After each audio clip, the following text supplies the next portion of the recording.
Okay, sorry sa interruption kay naay nanawag.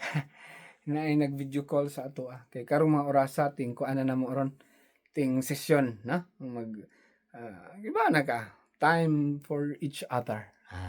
Kumbaga kay gitagaan tag oras diri sa Ginoo sa babaw sa yuta ato pong igahin sa mga importante sa kinabuhi. Balik ta. Unsay gamit ani? Makasave, sir? Oo, makasave na siya. Mo ni siya akong giingon ni Ma'am Jilly bitaw nga pampagwapa sa asawa. Saan makagwapa ni nag-asawa, sir? Suwayi. Nakay 5,000. Bana ka nakay 5,000. Mo ni mong budget sa imong asawa, ihatag nimo pampaparlor niya para magwapa siya. Or, nakoy option.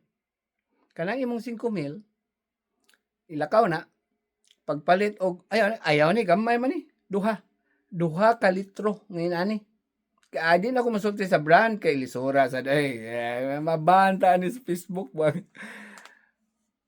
duha ka litro ani dira duha ka litro banat ni usa ka litro pak tistingi dayon tanaw ding dan niguhurot ni usa ka litro tanaw ding dan kung ang dan murag ganaana ra kuwang pa abli itong ikaduhang paagsak ano ba abi pa lang di pala inom pap ut dato ikaduhang litro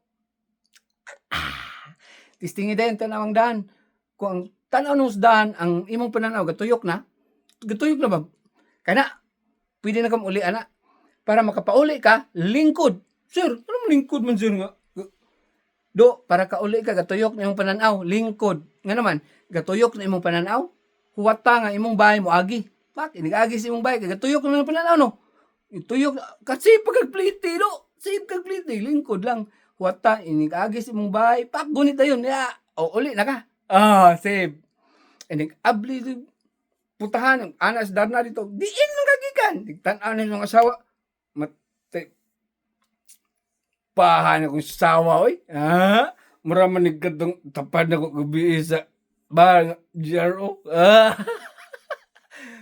gupahan nagmuday nagduga ba nagkagupa mong goy save na 5,000 parlor or 2 ka litro nga you know who save nagkara mga asawa sad sa kaya mo pangaway ng inyong banag makainom kay ganana po na siya mutanaw nga gwapa ka oy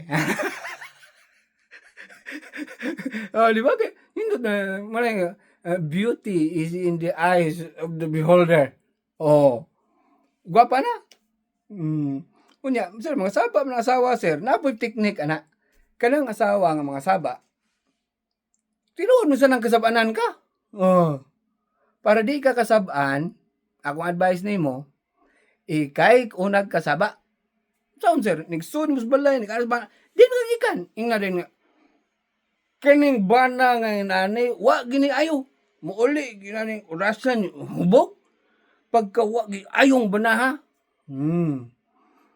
angay ni siyang palayason kuada ni mong bag nga layas yung mga sabi nakatingog kinga naman ikaw ni unag kasaba si mong kagalingon wa gi ayon ning banaha pagkaway buot uli mo tarong unsa na oras alas 4 na grabe sad mo trabaho ba ni alas 8 mo uli alas 4 usik-usik ka ng oras gikulata pa ang atay gikulata pa ang lawas gihatag sa Ginoo oras glawas gidaog-daog og maayo nya paghuman mo reklamo nga way kwarta kana unahan kasaba imong kagalingon para imong asawa di nakasaba no okay so time energy money mugasto tag kwarta para moinom wata ka bantay nga gausik na tag oras didto ato pong gisikan itong lawas dito no